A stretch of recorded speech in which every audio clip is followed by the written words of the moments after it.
बाबा बाबा घर वालों की मालिश करने पर बाबा छोटा भीम रोता था, तो इसने सोचा कि क्यों ना यही मालिश कर दे बाबा। हाँ, मैं छोटे भीम की मालिश कर रहा था, लेकिन मैंने एक बात बिल्कुल साफ साफ कर दी थी कि अगर मालिश करते समय छोटे भीम ने कुछ किया तो मैं वो साफ नहीं करूंगा। ओए दोस्तों, तो मैं तो मालिश का मजा ले रहा हूँ और आप लोग व्लॉग का मजा लो।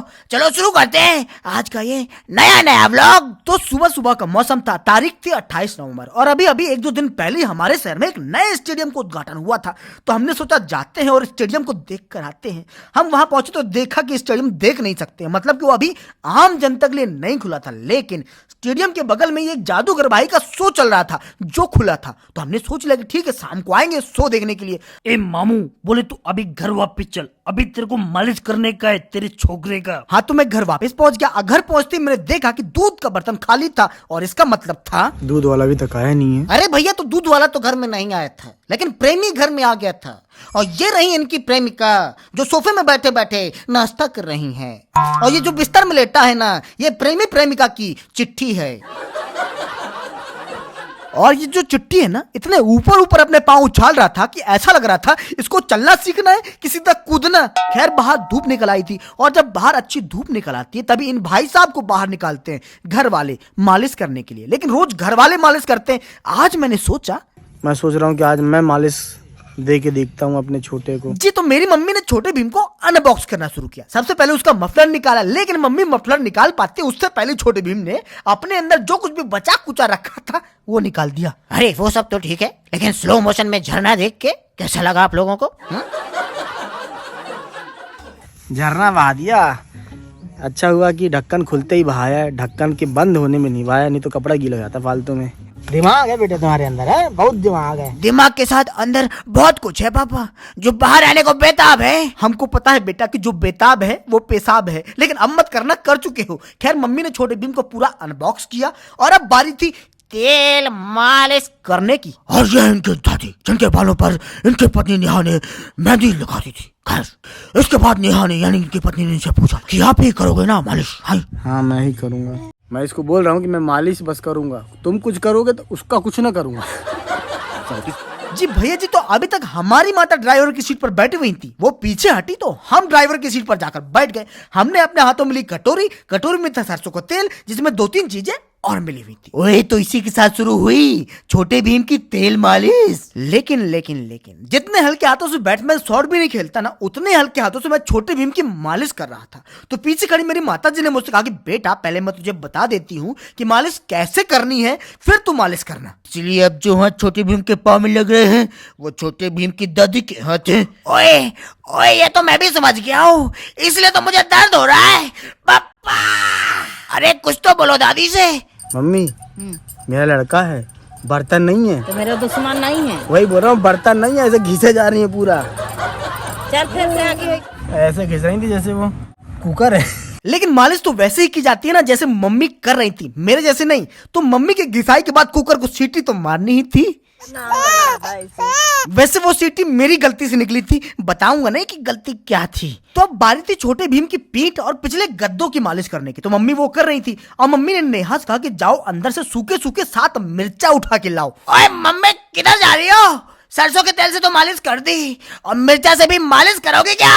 ओए ओए, घर वालों, मुझे इंसान बनाने वाले हो या गरम मसाला? वैसे नेहा अंदर से सूखे सूखे 7 लाल मिर्चे लेकर आ गई। पापा, लेकिन बता तो दो करने क्या वाले हो, कम से कम बता तो दो। अरे कुछ नहीं दोस्तों, उन मिर्चों से छोटे भीम की नजर उतारनी थी। तो मालिश करने के बाद, नजर उतारने के बाद जो छोटे भीम के कपड़े पहले उतारे गए थे वो उसको पहना दिए गए और फिर बिस्तर में लेटा दिया गया। और बिस्तर में लेटता है वो ऐसे सोया कि जैसे जन्मों से नहीं सोया हो। अब क्या है कि कुछ दिनों पहले छोटे भीम को सर्दी हो गई थी। अरे उन लोगों को पता होगा जो यूट्यूब में विक्रम ने यहाँ व्लॉग्स में रेगुलर व्लॉग्स देखते, अगर आप लोग नहीं देखते तो जाके देखने का। तो छोटे भीम को कुछ दिनों पहले सर्दी हो गई थी, तो डॉक्टर साहब को दिखाया था। डॉक्टर साहब ने देखा था और वो बोले थे कि 5 दिनों बाद फिर से देखेंगे, तो लेके आ जाना। तो आज वो 5वां दिन था। ऑटो वाले को फोन कर दिया है, वो 15-20 मिनट में आ जाएगा। 15-20 मिनट का मतलब है कि लगभग 12 बजे तक।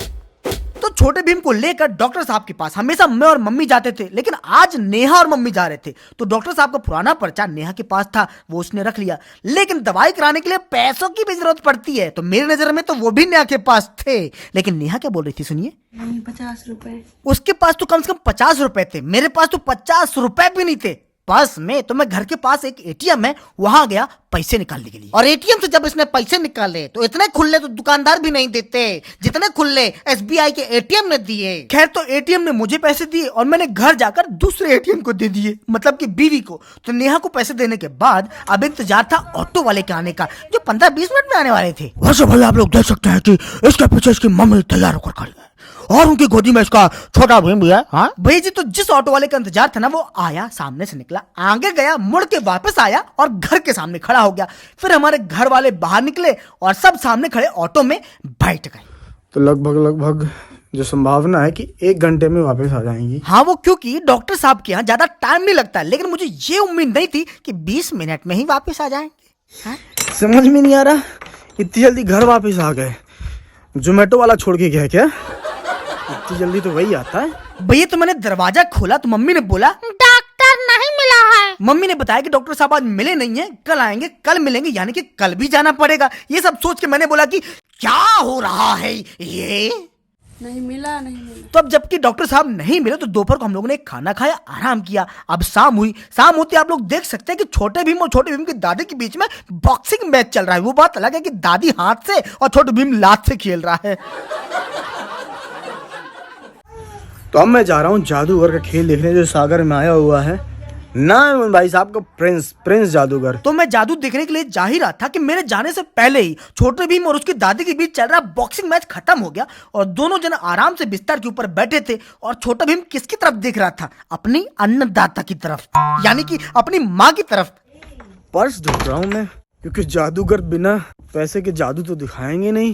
बाबा तू जादू देखने जा रहा है बाबा, लेकिन कहीं तेरे साथ घर में ही जादू तो नहीं हो गया बाबा? कहीं मेरी पत्नी ने तो कोई जादू नहीं कर दिया? पर्स गायब करने का जादू वो कर लेती है। तो ये लोग पहुंच गए जादू देखने के लिए। यहाँ पर 3 प्रकार की टिकट मिलती है, 150 रुपए, 250 रुपए और 400 रुपए। इन लोगों ने 400 रुपए की सबसे आगे वाली टिकट ली। तो जादू देखने आ तो गए हैं, लेकिन जादूगर अभी खुद दिखाई नहीं दे रहे।